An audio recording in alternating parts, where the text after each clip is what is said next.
अरे कौन मागिल ମୁଁ କହିଲି ଏଇ ଯୋଉ ଆମର ଗଛ ଲଗେଇବାର ଗୋଟେ ବ୍ୟାଗଟା ଅଛି ସେଇଟା ଦିଅ। ଏଇଟା ଫୁଲ ଫୁଲ ଗଛ ଭେଣ୍ଡି ଭେଣ୍ଡି ଗଛ ଲଗେଇବା। अच्छा ये बैगटा जो किणी की आनी सेटा ऑनलाइन किणी ହଁ कोठु जे फ्लिपकार्टରେ ବହୁତ ଶସ୍ତାରେ 10 ପିସ୍କୁ 320 ଟଙ୍କା ମାତ୍ର। अच्छा रुह मु आणुची एटा मु धरथिली जे ହଁ एटा कहथुलो तो देखिलो ହଁ नियो नियो କେମିତି ଅଛି? ଭଲ ତ ଅଛି ପ୍ରାଇସ୍ ବି କମ୍ ଅଛି। ତେବେ ଏତେ ଫାର୍ମିଂ କରିବା ପାଇଁ ଇଚ୍ଛା ହେଉଛି ଚାଷ ଚଷା ଘରେ ଜନ୍ମ ହେଇଥିଲେ ଭଲ ହେଇଥାନ୍ତା। ଫାର୍ମିଂ କରିବାଟା ମୋର ବହୁତ ଶখ କିନ୍ତୁ କ'ଣ କରିବା ଆମର ଫାର୍ମିଂ ଇଏଟା ନାହିଁ। ଜାଗା ଥିବା ଦରକାର ଆଉ କ'ଣ ସେଥିରେ କ'ଣ ଅଛି ଯାହାର ଇଚ୍ଛା ଥିବ ଯୋଡ଼ି ଯାହା କଲେ ଚଳିବ ନର୍ମାଲି। ଏଥିରେ କେଉଁ ଗଛ ଲଗେଇବ କି ଆଣିଛ ଗଛ? ଆଣିଛି ନା କ'ଣ? ରୁଦ୍ରାକ୍ଷ ଗଛ ପିଜୁଳି ଗଛ ବିଭିନ୍ନ ପ୍ରକାରର ଫୁଲ। ରୁଦ୍ରାକ୍ଷ ଗଛ କ'ଣ ଏଠି ଉଠିବ? ହଁ ଉଠିବ ମୁଁ ଉଠେଇକିନା ଦେଖେଇବି। ଆଚ୍ଛା ଆପଣମାନଙ୍କୁ ମୁଁ ସେୟାର କରିବି ଆଚ୍ଛା 3 ମାସ ପରେ। ଆଚ୍ଛା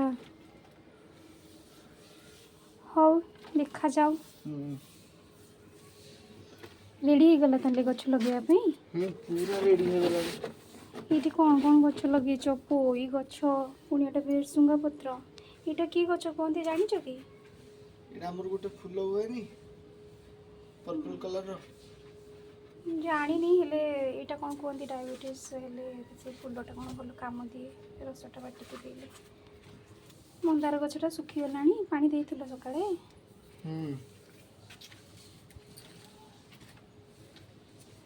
ଏଇଟା କି ଗଛ ଯେ? ଲଙ୍କା ଗଛ। ଲଙ୍କା ଗଛ ବି ଆଣିଛ?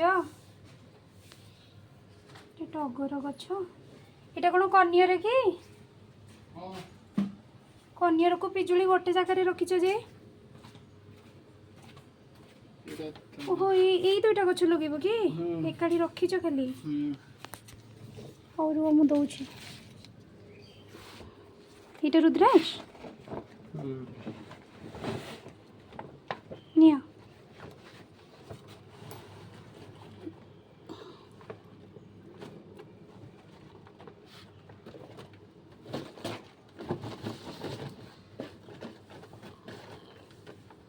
ସତରେ ଫଳିବ? ନିହାତି ନା।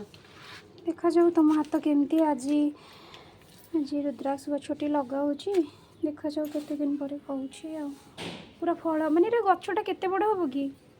ହବ ଆମର ଯେମିତି ପିଜୁଳି ଗଛ ଯେତିକି ବଡ଼ ହୁଏନି ଏତେ ବଡ଼? ତାହେଲେ ଏଇଥିରେ ଖାଲି ଗୋଟେ ଗଛ ଲାଗିବ ତାହେଲେ?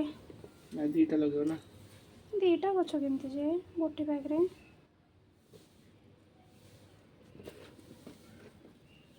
ଗୋଟେ ଲଗେଇଥିବା ପରେ ଆଉ ବ୍ୟାଗ୍ ତ ଅଛି ମାଟି ଆଣିବ ଘରେ। ମାଆଙ୍କ ଘରେ ଆମର ଗୋବର ବାଲା ମାଟି ଅଛି ସେଇଟା କ'ଣ ଗଛ ଲଗେଇଲେ ଭଲ ହୁଏ ବୋଲି ମାଆ କହୁଥିଲା ନେଇ ଆସିବ। ଏ ମାଟିଟା ବି କିଣିଲ ନା କ'ଣ? ଏଇଟା କି ମାଟି?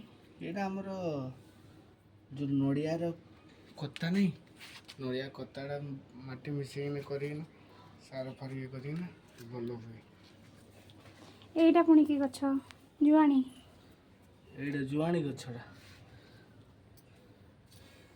ସେଇଟା କଲରା ଗଛ ବି ଲଗେଇ ଦେଇଛ? ଏଇଟା ଆମର ହେଲା ରଜନୀଗନ୍ଧା ଇଏ ହେଲା ମନି ପ୍ଲାଣ୍ଟ। ଓହୋ ମନି ପ୍ଲାଣ୍ଟ କି? ରଜନୀଗନ୍ଧା ତ ଉଠିନି କେମିତି ଜାଣିଲ ଏଟା ରଜନୀଗନ୍ଧା ବୋଲି? ଉଠିଗଲାଣି ମୁଁ ଆଣିଥିଲି ତା ଚେର। ଆଚ୍ଛା ଆଚ୍ଛା ଏଇଟା ମନ୍ଦାର ଗଛ। ଏଇଠି ବି ଆଉ ଗୋଟେ ଗଛ ଲଗେଇଛ ନା କ'ଣ? ଏଇଟା କ'ଣ? ଏଇଟା କ'ଣ? ରଜନୀଗନ୍ଧା। ଆଚ୍ଛା ଦୁଇଟା ଜାଗାରେ ଲଗେଇଛ ପୁଣି ଏଇଟା ଖାଲି ଅଛି ଏଥିରେ କ'ଣ ଦେବ? ଏଇଟା ଦେଖିବା। ମୁଁ ଭାବିଥିଲି ଚଉଡ଼ାରେ ଭିଡ଼ିଓ କରିଥିଲି ଟିକେ ଭଲ ହେଇଥାନ୍ତା ଯେ ହଁ ନେଇ ସାରିଲେଣି କିଛି ନାହିଁ। ଟିକେ ଉଠିଲ। ଜାଗା ପାଇଁ ସୁବିଧା ନଥିଲେ ଏମିତି ଆରାମସେ ଲଗେଇ ହେବ କ'ଣ? ଭଲ ଲାଗୁଛି ନାଇଁ?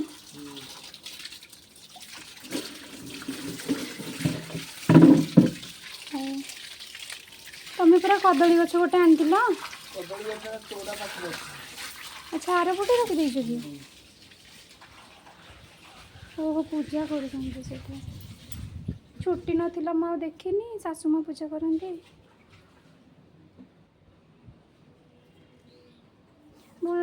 ସେପଟେ ଥିଲା ଛୋଟଟେ ଥିଲା, ଏପଟେ ବହୁତ ଜଲ୍ଦି ବଡ଼ ହେଇଗଲାଣି ତ। ଭଲ। ହଉ ସରିଲା କାମ ଯଦି ଆସ ଖାଇବ। ସେଠି ଦୋକାନ କାମ କରିବ, ଫିର ଏଠି ଫାର୍ମିଂ କରିବ। ଏତେ ବଡ଼ କୁଆଡ଼ୁ ଆସୁଛି ରେ ବାବା। ଧରିବି?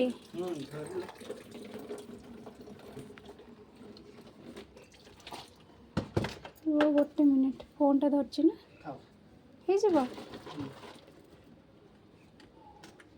କରିନେବ ତ?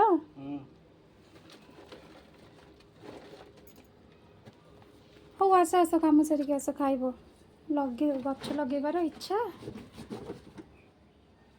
ବହୁତ ଇଚ୍ଛା ମୋତେ ଫାର୍ମିଂ କରିବା ପାଇଁ, କିନ୍ତୁ କ'ଣ କରିବା, ଲକ୍ ସାଥ ଦେଲେ ହବ। ଆଉ ଏଇଥିରେ କ'ଣ ମୋ ଲକ୍? ଏଇଥିରେ କ'ଣ ଲକ୍?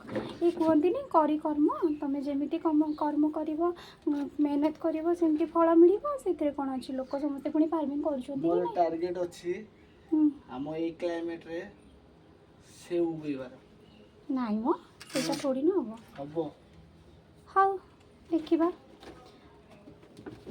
ହଉଛି କି ହଉନି। ହଉ ଆସ ଆସ, ଖାଇବା ଆସ, ବହୁତ ଲେଟ୍ ହେଇଗଲାଣି। ଆସ, ଖାଇବା ହେଇଯାଇଛି, ଆସ ଖାଇକି ଯିବ। ଦୋକାନ ଯିବ ନା ତୁମେ? ଆସ।